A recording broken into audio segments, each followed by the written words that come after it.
안녕하세요, 찰리브라입니다. 보통 월요일날 한국 시간으로 오전에는 뉴스거리가 많이 없거든요. 아시겠지만 뭐 북미도 그렇고 유럽도 그렇고 우리랑 이제 시차가 약간 있어가지고 그들 같은 경우는 아직까지 주말이에요. 네, 주말 뭐 밤 정도 뭐 저녁 정도 되기 때문에. 근데 어쨌건 뭐 약간 뭐 조급함을 느끼시는 분들이 되게 많아가지고 이번 영상에서는 여러 가지 것들을 이제 말씀드리려고 하거든요. 가상자산 시장에 관한 거랑 파일코인에 관한 어떤 그런 시그널들이 지금 매스미디어를 통해서 하나하나 떡밥이 지금 던져지고 있는데 그것에 관해서도 한번 말씀을 한번 드려보려고 해요. 자, 일단은 어저께 제가 이 차트를 올려서 이더리움을 한번 며칠 정도 기다려보자 라고 말씀드렸는데 아직까지 움직이진 않아요. 근데 여러분들이 이제 폭락할까를 걱정하시는데 폭락할까를 걱정하시기보다 지금 중요한 게 내가 가진 알트코인이 어느 정도 순번에 올까를 체크를 해보시는 게 더 중요해요. 그리고 이럴 시점에는 자꾸 옮겨 타시는 것보다 조급함에 자꾸 옮겨 타시는 것보다 괜찮은 펀더멘탈을 가진 코인이라면 그 코인이 아무리 저평가되고 물려있다고 하더라도 펌핑 장세에 분명히 올라갈 수 있거든요. 그래서 지금 오늘 같은 경우는 스토리지 관련 저장성 관련해서 코인들이 막 이렇게 분출해서 스토리지하고 시아 코인 그리고 코스모스 뭐 당연히 올라갈 거고 그래서 그런 것들이 이제 올라가고 있는데 자, 라이트코인도 지금 약간의 반등세가 있어요. 그러니까 라이트코인은 시총이 되게 높아요. 네. 시총 20위권 뭐 이하, 뭐 30위권 뭐 밖에, 50위권 밖에 이런 거는 하이 리스크, 하이 리턴이라고 펌핑도 거대하지만 리스크도 분명 커. 그죠? 근데 라이트코인은 제가 말씀드렸잖아요. 이건 이미 끝난 거라고. 게임 끝난 코인이라고. 그냥 안정적으로 그냥 보시면 되는 코인이라고.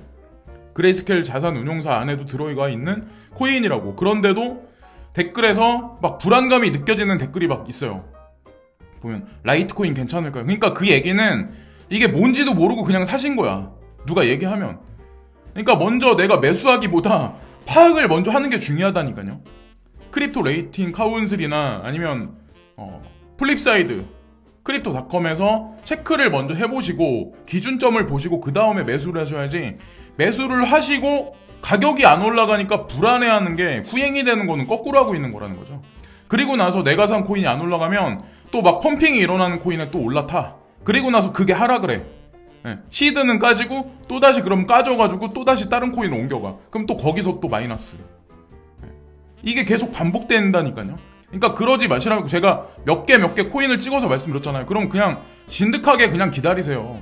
네. 한 방을 노리려면 자, 뭐 예를 들어서 타이슨이 상대방이 있어. 뭐 스트레이트를 치려고 그래. 훅을 치려고 그래. 그러면 한 방을 치려면 보통 타이밍을 보고 기다리지 금방금방 스윙 관점으로 접근 안 하거든요. 권투 선수들이 보통 보면은 잽을 날리다가 한 방을 날리려면 타이밍을 봐야 되는데 이거는 뭐 계속 스트레이트를 계속 날리려고 하니까 당연히 거기서 힘만 더 빠질 수밖에 없는 거죠. 자, 비트코인 조시라고가 이제 이 차트를 올려서 말을 하는데 자, 지금 현재의 관점이 나쁘지 않아요. 11,685달러 이 근방에서 어저께 11,500달러를 깰까 말까 하는 상황까지 갔다가 깨졌다가 이제 올라가는데 이제 저도 이제 어저께 말씀드렸죠. 뭐 그렇게 알트코인이 순환매 장세가 있는 한 그렇게 많이 나쁘진 않을 것 같다. 세력들이 지금 밑에서부터 벽돌을 하나하나 쌓고 있는 것 같다라고 제가 말씀드렸잖아요. 아직까지 그게 진행 중이라서 시총 상위에 있는 코인들이 못 가는 건 사실인데 오늘 마감이 비트코인 기준으로 해서 11,527달러에서 마감을 한다면 나쁘지 않다. 이 얘기인 즉슨 아직까지 여유가 엄청 있다는 얘기예요. 그러니까 불안에 벌벌 떠실 필요가 없다는 얘기고 XEM도 뭐 거침없이 지금 올라가고 있는데 그러니까 지금서부터 한 달 전, 정확히 한 달 전 제 구독자님 중에 이게 뉴 이코노미 무브먼트라는 코인이거든요. 이것도 한 5년 됐어요. 사람들이 이 코인을 잘 모르는데 이 코인의 포텐셜을 잘 모르는데 이제 새로 한 사람들은 이걸 몰라. 그냥 똥코인이라고 생각해. 옛날 코인 끝났다 이렇게 생각하는 사람 그렇게 유튜브에서 그냥 버젓이 계속 떠드는 사람들도 있어. 근데 그게 아니라고 제가 말씀드렸죠. 5년 동안 잠겨 있었던 그런 코인들이 하나하나 본인들의 성과를 지금 시장에 내놓으면서 탈바꿈하는 탈피 과정을 지금 거치는 과정이라고 말씀드린. 그러면서 가격적인 상승이 지금 펀더멘탈을 추세로 해서 그걸 밟고 올라간다고 보시면 돼요. 이게 그냥 일시적인 그냥 세력들의 장난 노름이 아니라 그래서 어쨌건 XEM 같은 경우 어떤 익명의 차티스가 뭐라고 얘기를 하냐면 올해 연말까지 1달러까지 올라갈 거다. 하나로 따졌을 때 1180원까지 올라간다라는 얘기를 지금 하는 거예요. 지금 제가 보니까 112원 정도였거든요. 그래서 50원인가? 50원에 이게 안 올라가니까 걱정하시는 분 있는데 그분도 마찬가지야. 제가 그분한테 말씀드리려고 하는 거야. 이거를 뭐 추매라 이런 의미에서 말씀드리는 게 아니야. 이거는 급작스럽게 50원대에서 110 얼마까지 올라갔기 때문에 분명히 여기서 조정 장세가 있어서 흔들 가능성도 있거든요. 그래서 50원대부터 매집한 사람은 상관이 없는데 그냥 홀딩을 하시고 어설픈 매매보다는 그냥 연말까지 보세요. 11월 달을 기다리는 코인 중에 하나야, 이건. 예, 이것도 마찬가지예요. 그러니까 11월 달에 뉴 이코노미 무브 재단에서 발표를 한다라고 했었거든요. 뭔가 중요한 거를. 그래서 그걸 찾아보시고 그걸 준비해서 보시고, 예, 신규는 접근하지 마시고 또 물려가지고 또 뭐라고 엄한 소리들 하지 마시고. 자, 그리고 파일코인에 관한 얘기가 코인텔레그래프에 두 가지가 나왔어요. 기사가. 이 의미를 여러분들이 잘 보셔야 돼. 코인텔레그래프가 이렇게 나오면 코인데스크에서도 분명히 떡밥을 던질 거예요. 왜 갑자기 이런 뉴스가 나올까요? 차세대 인터넷 구축을 위한 5가지 정의 기능. 차세대 인터넷이 전환되려면 몇 가지 중요한 기능을 구현해야 합니다. 제가 처음에 이 제목을 보고 파일코인 얘기하는구나 이런 생각을 했거든요. 여기 나오죠. IPFS. 이게 파일코인 얘기하는 거예요. 콘텐츠 주소 지정이 가능한 스토리지 개념 IPFS. 네, 그래서 통신을 위한 피어투피어 라우팅, 개인용 클라우드 컴퓨팅. 네, 이게 다 파일코인 얘기하는 거거든요. 근데 대놓고 파일코인이다라는 얘기는 안 해. 일단 살살 지금 떡밥을 뿌리고 있는 거예요. 미끼를 물게 사람들한테. 여기 보세요. 더 이제 직접적으로 두 번째 기사가 나온 거예요. 분산형 스토리지 네트워크의 채굴자들이 400만 토큰 상금을 놓고 경쟁을 합니다. 자, 코인텔레그래프에 오늘 새벽에 나온 건데 보세요. 약속대로 파일코인은 테스트넷 출시 경쟁을 시작할 것입니다. 이 보고서는 향후 3주 동안 글로벌 채굴자들이 최대 400만 개의 파일코인을 놓고 경쟁하여 네트워크에 가능한 한 많은 저장 공간을 온보딩하도록 권장합니다. 대회는 UTC 기준 8월 24일 오후 10시에 시작됩니다. 바로 오늘이에요. 8월 24일 오후 10시니까. 그래서 제가 말씀드렸죠. 파일코인에 대한 얘기가 환기되기 시작하면 스토리지 개념의 그런 코인들이 올라갈 거다. 올라갈 가능성이 있다. 그래서 어저께 방송에서 시아코인이랑 스토리지랑 골렘에 관해서 말씀드린 적이 있을 거예요. 골렘은 좀 약간 스토리지 개념하고 약간 틀리지만 어쨌건 제가 말씀드린 시아코인하고 스토리지 그것도 다음 달 들어서 아마 거센 펌핑이 있을 가능성도 있다는 거를 명심하시면서 물려 계신 분들은 보시고, 그리고 제 얘기를 듣고 또 그걸 막 사가지고 막 물리지 마시고, 저는 이게 물리라고 말씀드리는 게 아니에요. 그리고 나서 괜히 엄하게 댓글 달지 마시고 그냥 내가 만약에 코인이라고 생각을 하면 저가에 있는 것들 있죠. 제가 누누이 계속 말씀드리는 거. 지금 시총 높은 코인들. 비트코인 캐시나 이더리움 클래식. 이더리움 클래식은 뭐 한국 시장에서 지금 보니까 프리미엄이 꼈다 그러는데 귀찮으시겠지만 바이낸스를 가입하셔가지고 바이낸스에서 사세요. 네. 그렇게 하시고 그렇게 결정 내리시고 그냥 기다리시면 돼요. 기다리시면 되고 이번 주 주목해야 할 5가지 암호화폐 비트코인, 이더리움, 아톰코인, 네오, CRO 이렇게 코인텔레그래프에 이런 뉴스가 나왔는데 지금 아톰코인이 움직이고 있죠. 네오는 가다가 지금 중단했죠. 근데 네오도 제가 어설픈 매매를 하지 마시고 그냥 홀딩하는 관점으로 계속 접근하라고 제가 말씀을 드렸죠. 네. 그래서 어쨌건 결과는 분명히 나올 거예요. 11월 달 정도 아니면 뭐 연말이 될 때 좀 하여튼 분명히 결과가 나올 거라고 생각을 하고 지금 시총 하위에 있는 코인들이 계속 순환매 장세가 있으니까 원래는 오늘 제가 오전에 아침에 예상했던 게 비트코인하고 이더리움이 같이 커플링 장세로 올라가는 걸 저는 예상을 했었거든요. 그리고 순간적으로 그럴까 말까 한 상황도 있었어요. 근데 다시 비트코인이 거꾸로지더라고요. 그래서 거꾸로졌다 표현하면 좀 뭐하는데 그냥 약간의 그냥 진폭만 있더라고요. 그래서 아직까지는 그냥 순환매 장세구나. 알트코인들 그렇게 이제 보시면 되고 지금 이제 이 시장이 갑자기 이제 급락을 할까 이제 걱정하시는 분들도 있는데 이 코인텔레그래프 이 기자는 뭐라고 얘기를 하냐면 그러나 지금은 닷컴 시대의 주요 차이점 중 하나는 현재 이자율이 사상 최저 수준이고 중앙은행이 경제를 지원하기 위해 엄청난 양의 자금을 펌핑하고 있다는 것입니다. 특정 주머니가 거품처럼 보일 수 있지만 지표만으로 주식시장이 붕괴될 가능성은 낮습니다. 네. 저도 이런 생각은 하고 있거든요. 비슷하게. 네.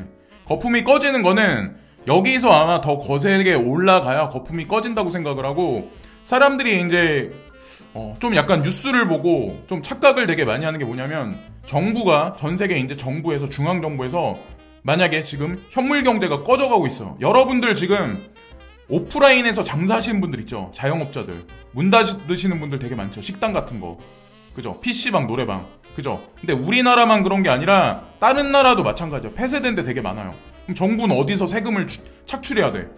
정부는 어디에다 버블을 키워야 돼? 돈을 찍어낸 게 주식시장으로 몰려가게 만들 수밖에 없다니까요. 지금의 상황이. 근데 지금 만약에 주식시장이 꺼지잖아요. 그러면 주식시장에서도 걷어갈 수 있는 게 없어. 그나마 여기서라도 약간씩 가져가야 되는데, 그 현물 경제도 꺼지고 있어. 그러면 정부가 어디서 돈이 나서 뭘로 먹고 살아야 돼요? 부동산도 지탱을 해야? 사람들은 세금 내는 걸 겁내하지만 지난 2, 3년간 집값이 2배가 뛴 건 생각을 안 해. 항상 자기 입장만 생각을 되게 많이 해. 누가 집값 올려준 건데? 개인이 올렸다고 생각하시나요? 그게? 부동산 아줌마들이, 복덕방 아줌마들이, 그 아줌마들이 올렸다고 생각하시나요? 그 구조 자체를 정부가 그렇게 만들어 놓은 거죠, 사실은.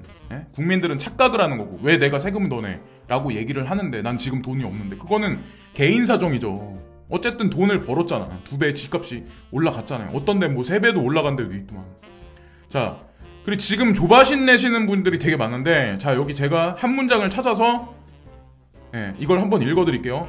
만약에 지금 현재의 생활을 탐탁시 않게 여긴다면 조바심이나 걱정을 하기보다는 그 상태를 벗어나기 위한 어떤 조치를 취할 일이라고 써있는데, 조바심이 나고 나는 이 생활에서 벗어나야 돼. 나는 지금 현금이 없어. 돈이 없어.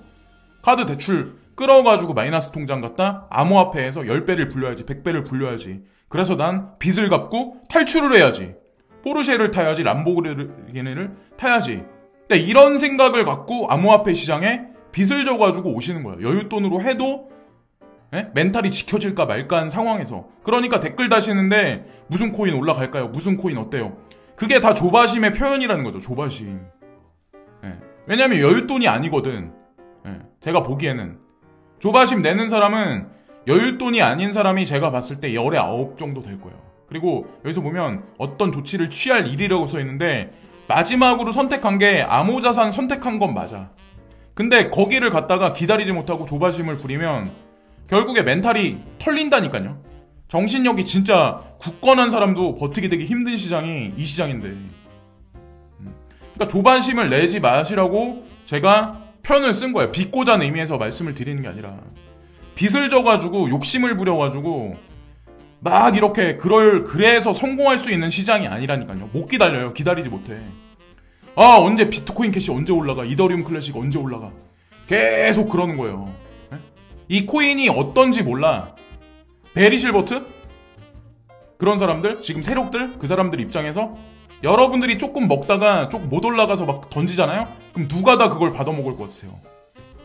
저도 어저께도 비트코인 캐시 매집을 계속 요즘에 매일매일 하고 있는데, 그리고 사람들이 이제 좀 약간 흔하게 착각을 되게 많이 하는 게 뭐냐면, 저도 마찬가지일 수도 있지만 사실은 이 나침판 같은 기준이 있어야 되거든요. 이 투자 시장에는. 이 투자 시장의 기준이 뭐가 될까요? 근데 제가 되게 안타까운 게 뭐냐면, 블로그 보고 코인을 사가지고 물리신 분들이 되게 많아. 블로그질 하는 사람들 있죠. 블로그에서. 블로그에 그 코인에 관해서 올리는 사람 중에 열의 9은 다 이상한 사람들이에요. 다 그게 다 연결이 돼 있어요. 알고 보면. 그 사람들이 올리는 코인이 좋은 코인이 아니라, 좋은 코인인지 나쁜 코인인지 유튜버들한테 또 물어봐. 유튜버들 전문가인가요? 아니 솔직히 그분들이 트레이딩에서 수익이 엄청 많이 나시나요? 그래서 회원 모집하고 밑에다가 은행 계좌 써놓나요? 본인들이 트레이딩에서 돈 밥 먹고 살 정도면 저는 그건 안 할 거라고 생각하거든요. 솔직히. 근데 기준이 뭔지, 기준점을 잡을 때 플립사이드닷컴을 제가 기준으로 잡으라고 말씀드리잖아요. 여기서 S등급, A등급, B등급, C등급 이렇게 나눠주잖아요. 이걸 보고 기준을 잡아서 매수를 하시라니까요. 누구한테 자꾸 묻을 필요 없이. 자, 한 번 더 이제 오늘도 말씀드리고, 자, 알트코인 죽는다 했었는데 지금 알트코인들이 벽돌을 하나하나 쌓듯이 순환매 장세가 순차적으로 이루어지고 있어. 근데 그런 코인들이 올라가는 게 내용이 없이 올라가는 게 아니라 내용이 있이 올라가는 거예요. 지금 장세가. 2017년 말에 올라갔을 때 아무 내용도 없을 때 거품으로 올라갔던 게 아니라 지금은 소스가 하나씩 던져지잖아요. 지금 현재 상태가. 자, 여기 업비트거든요. 여기 보면은 UBCI 인덱스 지수가 있어요. 데이터 저장 서비스, 간편 결제 플랫폼, 광고 산업 관련 비트코인 그룹, UBMI, UBMI BTC, 쿼터, UBMI 10 있고, UBMI 30. 그러니까 인덱스 지수를 여기 만들어 놓은 거야. 업비트에서 인덱스 지수를 이렇게 만들어 놓고, 이걸 홈페이지에 올려놔서 데이터를 여기다 해가지고, 요런 거를 지금 만들어 놨는데, 이거를 그냥 장식으로 올려놨다고 생각하시나요? 결국에는 인덱스를 여기다 올려놨다는 얘기는 향후에 주식시장하고 여기랑 지금 가상자산 시장하고 연동해서 향후에 이 경계 자체가 없어진다는 얘기예요. 그래서 인덱스 지수를 지금 추종해서 올려놓고 실험을 하고 있는 거예요. 업비트 측에서는. 더 큰 그림을 그리고 여기서 올려놓은 거예요. 분산화 거래소, 이더리움 그룹, 플랫폼, 연산력 임대 서비스, 컨텐츠 생산 및 중개, 게임 시장 관련한 코인들, 모멘텀5, 로우볼, 탑5, 인증 서비스, SNS 컨텐츠. 섹터가 되게 많이 분류돼 있잖아요. 아시겠지만 오라클 관련한 거, 체인링크, 이더리움 그룹에는 이더리움하고 이더리움 클래식 이렇게 짜잘하게 날려 있는데 지금 핫하게 이제 지금 현재 오늘 올라가고 있는 거 데이터 저장 서비스 인덱스 843.87로 14.29가 올라갔다. 1일짜리로 봤을 때 되게 많이 올라갔어요. 그래서 대표적인 게 시아코인이고 스토리지다. 시가총액 가중 방식을 74.50%로 보고 스토리지가 25.50%다. 근데 가중치는 59%, 40%로 잡았다. 그래서 인덱스를 만들어 놓은 거예요. 이 인덱스가 나중에 간접 투자 상품으로 등록이 돼서 은행에서 사람들이 주식시장에서 이거를 사고 팔 수 있게 만들기 시작을 할 거예요. 만약에 이 인덱스 지수를 추종을 하려면 여기 들어가 있는 이 코인들이 경고해야 되잖아요. 그죠? 검증이 받아야 되잖아요. 저는 어느 정도 업비트 측에서 결론을 내렸다고 생각을 하거든요. 지금 여기다 다 올려놓은 거는 여기도 보세요. 이더리움 그룹 인덱스 이거는 썩 지금 현재 상태가 별로 좋지가 않아요. 마이너스 0.53이야. 1일짜리로 봤을 때. 이더리움 시가총액 기준에서 98.03, 이더리움 클래식이 1.97. 그래서 52대 47로 인덱스 구성을 했다. 동일 가주 방식은 시가총액은 2%밖에 안 돼요. 이더리움에 비해서 상당히 적죠. 근데 보세요. 가만히 여러분들 보세요. 자, 그레이스케일 자산운용사에서 이더리움 클래식을 이더리움 기준에서 제가 알기로 10%인가? 10% 정도 올려놓은 걸로 알고 있거든요. 퍼센테이지 자체를. 뭔가 그들이 그리는 그림이 있으니까 그런 걸 다 해놓은 거야. 그런 걸 다 저는 따지고 차트적으로 가격적인 측면에서 나쁘지 않다라고 판단해서 저는 이제 말씀을 드렸던 거고, 조바심 내시는 분들이 많은데 불나방 같이 막 올라가는 차트 아무리 막 이리 뛰고 저리 뛰고 해봐야 웬만한 사람들은 수익 내기 되게 쉽지 않다니까요. 그렇게 이 시장이 생각보다 그렇게 만만한 시장이 아니에요. 한두 번은 먹을 수 있겠지. 근데 제가 하는 방식이 맞다고 저는 생각을 합니다. 자, 비트코인 그룹의 인덱스. 자, 이것도 별 볼 일 없어요. 지금 현재 플러스 0.03%. 별로 오른 것도 없어.